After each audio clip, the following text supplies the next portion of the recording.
iwasan ang tukso kung committed ka na? Nagtatempt ka bang mag-cheat sa partner mo? Gusto mo bang tips kung paano iwasan ang tukso? Lalo na at nasa committed relationship ka, panoorin mo ang video na ito. Step number 1. Alamin ang triggers mo. Alamin kung ano ang triggers mo for wanting or thinking about cheating, lalo na kung nakapag-cheat ka na in the past. Importanteng alam mo ang mga triggers mo para maiwasan mo ito. Mas mainam din kung ma-share mo sa partner mo kung ano ang triggers mo para magawa nyo ng plano kung paano maiwasan ito. Examples ng triggers. Kulang ng intimacy o oras in the bedroom with your partner, kaya naghahanap ng iba. Madalas na pagtatalo o pag-aaway, lalo kung aalis for a business trip o di magkikita ng matagal. Kulang sa atensyon mula sa partner, lalo kung may anak na o kulang laging busy sa trabaho ang partner mo. Pag-overtime kasama ang kaopisina of the opposite sex. Kapag aware ka sa triggers mo, huwag nang ilagay ang sarili sa posisyong ito.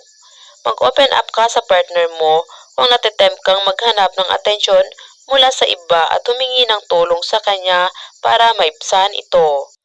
Step number 2. Isipin kung ano ang consequences ng pag-cheat mo. Kapag nagtitempt ka ng mag-cheat, isipin mo ang posibleng mga consequence ng binabalak mo. Posibleng iwan ka ng tuluyan ng jowa mo. Kaya mo ba siyang mawala sa buhay mo? Kung ang sagot ay oo, pag-isipan kung pwede mo na lang siyang hiwalayan bago ka pa maghanap ng ibang i-date.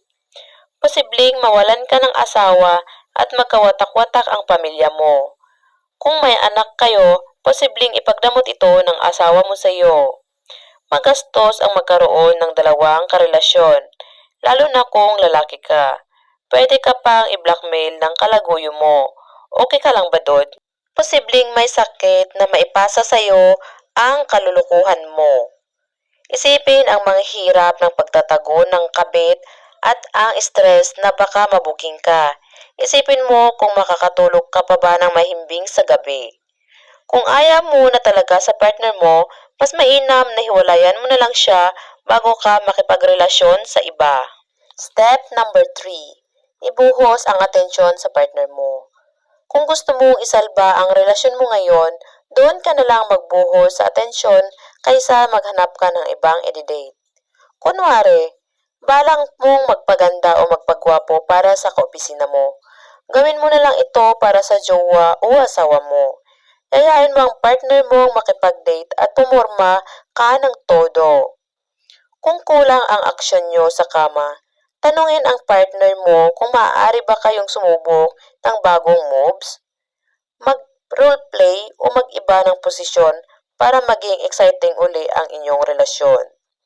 Kung lagi kayong nag-aaway ng partner mo, subukan mong sorpresahin siya ng rosas o ng paborito niyang pagkain.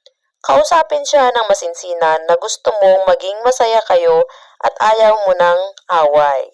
Tanungin kung pwede namang start over kayo bilang isang couple at mag-date ulit tulad ng dati. Step number 4. Iwasang makipagkaibigan sa opposite sex. Kung na-attract ka sa isang membro ng opposite sex, huwag mo siyang kaibiganin o kausapin na kayo lang dalawa. Tanggalin at unfriend siya sa iyong social media para hindi ka matempt. Huwag lumabas kasama siya. Maski kasama ninyo ang inyong mga kaibigan, mahirap nang magka-developan. Huwag makipag-flirt sa opposite sex. Maski na pabiro lang. Diyan nag-uumpisa yan. Siguraduhin alam ng kaopisina mo na may karelasyon ka at taken ka na. Kung hindi maiwasan ang company outing at trips, tignan kung kaya mong dalhin ang partner mo, maski ikaw ang magbayad. Kung hindi naman po pwede, siguraduhin tawagan ang iyong partner para mapaalala mo rin sa sarili mo na hindi ka na single. Iwasang makipagkiinuman o gumimik sa labas kasama ang opposite sex. Kung may problema kayo ng partner mo, huwag sumandal sa membro ng opposite sex. Step number 5. Isipin kung bakit ka natitempt.